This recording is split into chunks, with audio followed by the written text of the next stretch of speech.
నమస్తే, welcome to special focus. గ్రౌండ్లో six కొట్టాలంటే నెట్స్లో ప్రాక్టీస్ ఉండాల్సిందే. పునాది బలంగా ఉంటేనే ధోనీలా సిక్స్ కొట్టగలం. ఎన్ని ప్రయోగాలైనా చేయగలం. ఎవరూ ఊహించని విధంగా హెలికాప్టర్ షాట్ కూడా కొట్టగలం. ఇదంతా ఎలా సాధ్యమవుతుంది అంటే పునాది బలంగా ఉంటేనే. ఇది ఏ రంగమైనా కావచ్చు. అయితే మనం ఎంత గట్టి పునాది వేసుకున్నా దానికి కొంత లక్ కూడా ఉండాలి. ఈ లక్ అనేది ఒక కిక్ లాంటిది. ఒక్కసారి బండి స్టార్ట్ అయితే చాలు, మైళ్ళ దూరం పాటు ఆగకుండా ప్రయాణం చేయొచ్చు. అవరోధాలని, రెడ్ లైట్ పడినప్పుడు దేవుడు గ్రీన్ సిగ్నల్ ఇచ్చే వరకు వెయిట్ చేయాలి. మన గమ్యస్థానాన్ని చేరుకోవాలి. జర్నీలో వచ్చే మదిలీల నుంచి కొత్త విషయాలు నేర్చుకుంటూ, జనం మెచ్చేలా మనల్ని మనం మార్చుకుంటూ, 10 మందికి ఆదర్శంగా నిలుస్తూ, తానున్న రంగంలో ప్రభాత కిరణంలా పలువురికి జీవితాల్లో వెలుగులు పంచుతూ, తానే అనే స్వార్థాన్ని పక్కన పెట్టి తన చుట్టూ ఉన్నవారికి చేయూతనిస్తూ, చేయి అందించి పైకి తీసుకొచ్చేవాడే నిజమైన నాయకుడు, అంతకు మించిన వీరుడు. ఇంకా చెప్పాలంటే అలాంటి వారే ప్రజలకు హీరోలు. అది రియల్ లైఫ్ కావచ్చు, రియల్ లైఫ్ కావచ్చు. అలాంటి వారినే ప్రజలు ప్రేమిస్తారు, గుండెల్లో పెట్టుకుని ఆరాధిస్తారు. స్టార్ హోదా కల్పించి ఆకాశంలో నిలబడతారు. ప్రజలిచ్చిన విశ్వాసాన్ని అతి విశ్వాసంగా మార్చుకుని ఎందరో కాలగర్భంలో కనుమరుగైన విశ్వాసానికి అతి విశ్వాసానికి మధ్యనున్న చిన్న లైన్ను పక్కాగా గుర్తించి దానికి తగినట్టుగానే నడుచుకున్న ఏకైక వ్యక్తి megastar Chiranjeevi. Supreme hero megastar. ఇవి బిరుదులే కావచ్చు, కానీ ఆయన ఏనాడు వాటిని భుజంగ భూషణాల్లో ధరించలేదు. లెజెండరీ యాక్టర్ అంటూ కొంతమంది తమను తాము పొగుడుకుంటూ తన చుట్టూ ఉన్న వారి చేత భజన కీర్తనలు చేయించుకుంటారు. ఎంత ఎదిగినా ఒదిగుండాలనే లక్షణాన్ని నిత్యం గుర్తించి హద్దులు దాటకుండా, కోటరీలు కట్టుకోకుండా అందరినీ సమానంగా ప్రేమించాడు. అందరి చేత మెగా వీరుడిగా కీర్తించబడ్డాడు. అందుకే తనకు నచ్చిన రంగంలోకి అడుగుపెట్టిన దశాబ్ద కాలంలోనే ఎవ్వరూ సాధించలేని ఎన్నో విజయాలను సాధించగలిగాడు. అర్ధ శతాబ్ద కాలంగా కళామ తల్లి రాజ్యాన్ని ఇంద్రుడిలా ఏలుతున్నాడు. 70 ఏళ్ల వయసులోనూ యువత రంగాలతో పోటీ పడుతున్న మెగాస్టార్ చిరంజీవిపై 1 టీవీ స్పెషల్ ఫోకస్.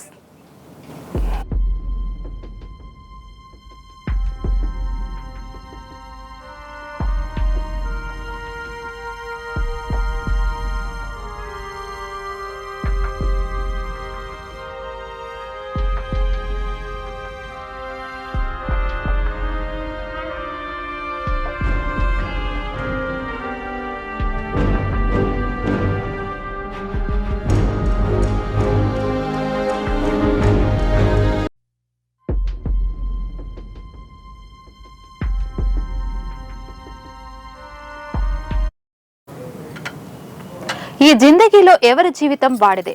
ఎవడికి నచ్చినట్టు వాడుండాల్సిందే. టాలెంట్ ఉన్నోడు ముందుకెళ్తాడు, లేనోడు వాళ్ళకు జేజేలు కొడతారు. ఏ రంగంలో తీసుకున్నా ఇలానే ఉంటుంది. గెలవాలనే తపన మనిషిని ఉన్నత స్థాయికి చేరుస్తుంది. ఒక్కసారి ప్రపంచం గుర్తిస్తే చాలు, ఆ ప్రపంచమే వారిని ఆకాశంలో నిలబెడుతుంది. చదువు పూర్తయ్యాక ఎవరైనా సరే ఉద్యోగం కోసం అన్వేషిస్తారు. కానీ మెగాస్టార్గా ఎదిగిన చిరంజీవి తనకు ఇష్టమైన కళారంగంలోకి అడుగు పెట్టాలని అనుకున్నాడు. అప్పటికే నాటక రంగంలో కొత్త అనుభవం ఉండటంతో ఆ అనుభవం అనే రసీదును పట్టుకుని మద్రాసులో అవకాశాల కోసం ప్రయత్నాలు చేసినట్టుగా గతంలో చిరంజీవి పలుమార్లు చెప్పిన సంగతి తెలిసిందే. ఆయన జీవితం తెరిచిన పుస్తకమే, ప్రత్యేకంగా మనం చెప్పుకోవనవసరం లేదు. కానీ ఆయన జీవితాన్ని పోల్చుకుంటూ ఇన్స్పిరేషన్ గా తీసుకొని కష్టపడాలని అనుకుంటూ జీవనాన్ని ప్రారంభిస్తే తప్పకుండా ఏదో ఒక సమయంలో తప్పకుండా విజయం లభిస్తుంది. మెగాస్టార్ సినీ రంగంలోకి ఏ ఆశయంతో అడుగు పెట్టారో ఆ ఆశయాన్ని చేరుకోవడానికి 10 ఏళ్ల సమయం పట్టింది. ఎంత ఒదిగి ఉంటే అంత నేర్చుకోవచ్చు, ఎంత నేర్చుకుంటే అంత ఎత్తుకు ఎదగొచ్చు అనే నానుడిని మెగాస్టార్ నిజం చేశాడు.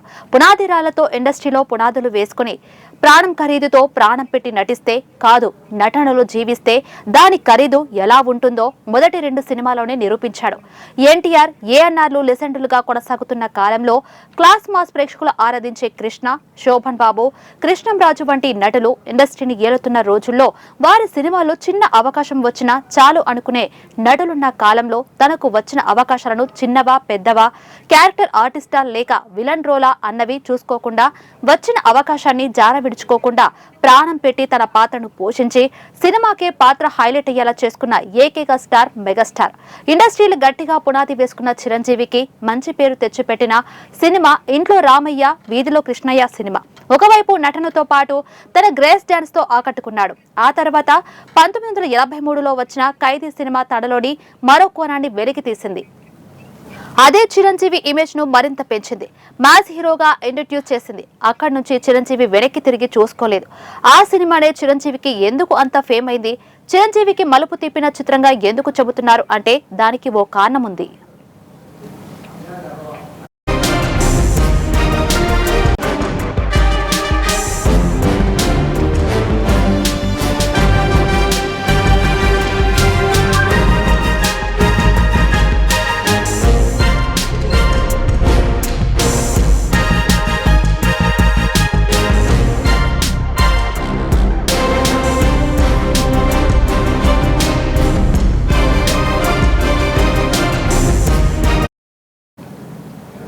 ఆ కాలంలో ఎన్టీఆర్, ఏఎన్నార్లది ఓ పంద అయితే కృష్ణ, శోభన్ బాబులది మరో పంద.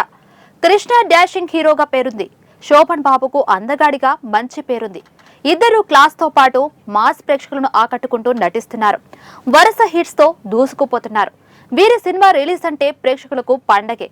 ఇద్దరు కలిసి విడివిడిగా నటిస్తేనే అంత క్రేజ్ ఉంటే ఇద్దరు కలిసి ఓ సినిమా చేస్తే ఇంకెంత క్రేజ్ ఉంటుంది. అలా వచ్చిన సినిమానే ముందడుగు. సురేష్ ప్రొడక్షన్ లో నిర్మితమైన ఈ సినిమాలో కృష్ణ, శోభన్ బాబుతో పాటు శ్రీదేవి, జయప్రద అప్పటి తెలుగు ఇండస్ట్రీని ఏలుతున్న భారీ తారగణమంతా ఈ సినిమాలో నటించారు. చక్రవర్తి సంగీతం, పాటలు super hit. Cinema bumper hit. కానీ అదే ఏడాది ఈ సినిమాతో పాటు రిలీజ్ అయిన సినిమానే ఖైదీ. చిరంజీవి హీరో. విచిత్రం ఏమిటంటే ఈ ఖైదీ సినిమా ముందడుగు కంటే ఎక్కువ థియేటర్లో రిలీజ్ కావడమే కాకుండా బంపర్ వసూలు సాధించింది. అప్పటి వరకు సెకండ్ గ్రేడ్ హీరోగా చూసిన చిరంజీవి ఒక్కసారిగా టాప్ లిస్ట్ కి వచ్చేశాడు. అదే మొదటి భారీ విజయం. స్టార్డమ్ క్రియేట్ చేసుకోవడానికి చిరంజీవికి అవకాశం వచ్చింది. అంతకుముందు సినిమాలు చేసిన ఇద్దరు ముగ్గురితో కలిసి సోలోగా చేసిన ఆశించిన విజయాలు దక్కలేదు. కానీ ఖైదీ ఇచ్చిన కిక్ చిరంజీవి లక్కని మార్చేసింది. అప్పటి నుంచి దాదాపు 30 ఏళ్ల పాటు సినిమా ఇండస్ట్రీలో టాప్ హీరోగా నిలిచాడంటే దాని వెనుక చిరంజీవి కృషి ఎలాంటిదో చెప్పక్కర్లేదు.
ఎంత పెద్ద హీరోకైనా ఫ్లాపులు సహజమే.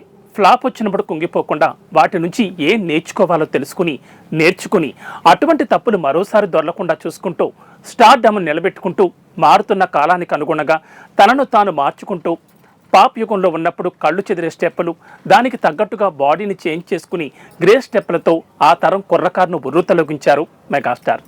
టాప్ రేంజ్లో ఉండాలని స్టార్ కిడ్స్ ఇండస్ట్రీలోకి వచ్చిన మెగా రేంజ్లో రాణించలేకపోయారు. చిరంజీవి నటనా కౌశల్యాన్ని చూసి తాను సినిమా ఇండస్ట్రీలోకి రాకూడదు అనుకున్నానని నాగార్జున స్వయంగా చెప్పడం దీనికో తార్కాణం. ఆ క్రేజ్ మరెవ్వరికీ రాదని ఆయనతో కలిసి పనిచేసిన దర్శకులు చెప్పిన మాటలు, సినిమాతో సంబంధం లేకుండా తన పాత్రకు నోటికి నోరుపాడు న్యాయం చెయ్యాలన్నది ఆయన తపన. మెగాస్టార్ను మాస్ హీరోగా నిలబెట్టింది డాన్స్ ఒకటైతే మరొకటి ఫైట్స్. సాధారణంగా హీరోలు సెట్స్లోకి వచ్చాక ఫైట్ మాస్టర్ చెప్పినట్లుగా ఫైట్స్ని రిహార్సల్ చేస్తారు. కానీ చిరంజీవి అలా కాదు. ఫైట్స్ని ఇంట్లోనే ప్రత్యేకంగా రిహార్సల్ చేసేవారు. సెట్స్ మీదకి వచ్చాక సమయం వృధా కాకుండా ఉండేలా చూసుకుంటారు. అందుకే చిరంజీవితో ఫైట్ సీన్స్ కంపోజ్ చేయడానికి ఫైట్ మాస్టర్లు చాలా ఇష్టపడతారు. పైగా చిరంజీవి నిర్మాతల మనిషి. నిర్మాత బాగుంటేనే ఇండస్ట్రీ బాగుంటుందని నమ్మే వ్యక్తి. అందుకే ఆన్ టైంలోనే సినిమా పూర్తి చేసేందుకు ఇష్టపడతారు. చెప్పిన సమయం కంటే ముందుగానే సెట్స్కి వచ్చేస్తారు. 1983 నుంచి 2008 వరకు చిరంజీవి ఇండస్ట్రీలో టాప్ హీరోగా నిలిచారు. రాజకీయాల కోసం చిరంజీవి 7 ఏళ్ల పాటు సినిమా ఇండస్ట్రీకి దూరంగా ఉన్న ఖైదీ నెంబర్ 150తో తిరిగి రీఎంట్రీ ఇచ్చి మరోసారి తన సత్తా చాటుకున్నారు. వచ్చే ఏడాది విశ్వంభరగా ప్రేక్షకుల ముందుకు రాబోతున్నారు. 70 ఏళ్ల వయసులోనూ మెగాస్టార్ కుర్ర హీరోలకు ఏమాత్రం తీసిపోకుండా డాన్స్ ఫైట్స్ చేస్తూ దట్ ఈజ్ మెగాస్టార్ అనిపించుకుంటున్నారు. ప్రతిరోజు లక్షలాది మంది పుడుతూ ఉంటారు, వేలాది మంది మరణిస్తున్నారు. పుట్టుక ఎక్కడ ఉంటుందో ఎవరూ చెప్పలేం, కానీ మరణానికి ఒక అర్థం ఉండాలి. మరణించేలోగా చరిత్రలో తమకంటూ ఒక పేజీని సృష్టించుకోవాలి. ప్రజల హృదయాల్లో చిరంజీవిగా చిరస్థాయిగా నిలిచిపోవాలి. అదే నిజమైన జీవితం. ఆ జీవితానికి నిజమైన అర్థం చెప్పిన వ్యక్తి మెగాస్టార్ చిరంజీవి. చిరంజీవి తెలుగువాడైనందుకు మనమంతా గర్వపడాలి. మన హృదయాలు గర్వంతో ఉప్పొంగాలి. 50 ఏళ్ళు కాదు, మరో 50 ఏళ్ళు సినీ కళామ తల్లి ముద్దు బిడ్డగా సినిమాల్లో నటించాలని మనసారా కోరుకుందాం.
ఇది ఇవాంటి స్పెషల్ ఫోకస్. మరో స్పెషల్ ఫోకస్లో మళ్ళీ కలుద్దాం. నమస్తే.